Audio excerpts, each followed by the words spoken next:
जे माने 24 वर्ष पूर्वर थिबा गवर्नमेंट तो आम कथा शुणी नथिबे आम बहुत अवहेलित हेइथिलु बहुत कथा हेइची बहुत आंदोलन हेइची से किछि आम कथा कर्णपात करि नथिले किंतु एबे बीजेपी सरकार आम कथा शुणिचंती आमको आलोचना को डाकिचंती बहुत सांत्वना मूलक कथा देइचंती से माने भी कहिचंती आम प्रति अन्याय हेइची आपन कथा बुझा दिबो परिशेष रे भी आपन से माने आम कथा शुणिचंती शेष रे भी कहिले जे तुम मानकर लिस्ट मगा जाऊ सर आमको तो गोटे स्कीम रे रखी 2021 रु आमको छटई कले छटई कला पूर्वतन सरकार को आम बहुत आंदोलन करमको पुनः नियुक्ति दवाई रेगुलर टीचर पोस्टिंग रे किंतु से माने तो शुणिलेनी एबे किंतु बीजेपी सरकार शुणी प्रतिश्रुति देइचंती आगु को हब बोली आम पूरा 100% आशावादी 4000 हो पारती मे भी माने कही हबनी लिस्ट आसिले तो जना पड़ियो से तो लिस्ट मगा जाइछि जे एक्यूरेट लिस्ट जना पड़ जीव ना केते पिला छन प्रतिश्रुति देइछन शुणिबे प्रतिश्रुति देइछंती सेमानक थ्रो रे तो लेटरटा हेइछि 14 तारिख रे हमर एई 14/11/25 रे डीओ मानक सब लेटर करा जाइछि नहीं पदक्षेप तो सी नापी आमको चांस देवेनि ये सरकार केबे भी आमको चांस देवेनि जे आम कौन कि आम पदक्षेप नेबू सेमिति हेइथिले से आम कथा शुणी नथांते से आमको डाकिछंती हमर मुख्यमंत्री शिक्षा मंत्री कि सचिव जेहे भी आम जहाँ सहित आंदोलन जाइक पाखे आम गुहारी शुणेचु से आमको सांत्वनामूलक कथा देइचंती किंतु आंदोलन आ कौन ना निश्चिंत आम कथा शुणिबे आम सम्मेलन डाकबाटा हूँ आम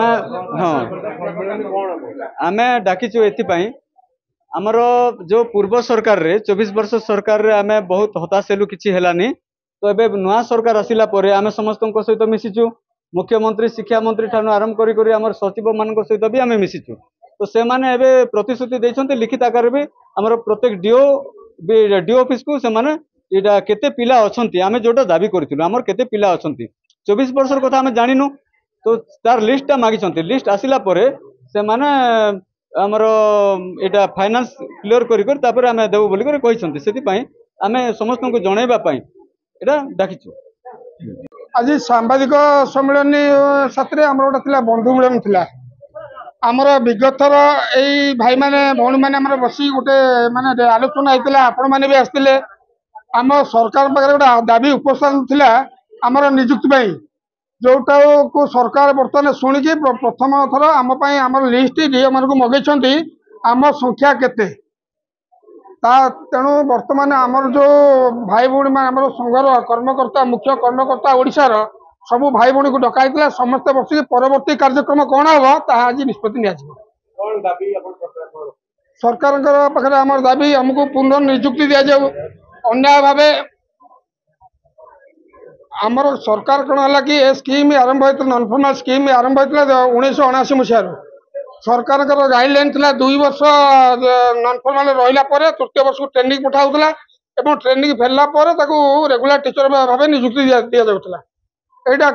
कंटिन्यूसली 2001 पर्यंत ठीक था 2001 हठात सरकार आबोलिश करदे नन फॉर्मल स्कीम की आबोलिश करदे जो आबोलिश कले आबोलिश करी एजुकेशन ग्यारंटी स्कीम स्टार्ट कले एजुकेशन ग्यारंटी स्कीम जो स्टार्ट कले से कौन है गोटे गाइडलाइन रखले भिसी विलेज एजुकेशन कमिटी सुपारिश दरकार कौटी विलेज एजुकेशन कमिटी मांगला 50,000 कौटी एमएलए रेकमेंडेशन कार्यक्रम है जो आम मैंने बलि पड़ू ये गोटे बड़ परितापर विषय सारा भारत वर्ष में ओडिशा को छाड़देले समस्त राज्य में जो नन फॉर्मल स्कीम आबोलिश है 2005 सुधा समस्त सरकार जो non formal teacher regular teacher हो सारी जोटा कि ओडिशा रे सरकार लागू कले ना जो आम बड़ी पड़लु और से दिन निरंतर आंदोलन आज पर्यटन चालू रही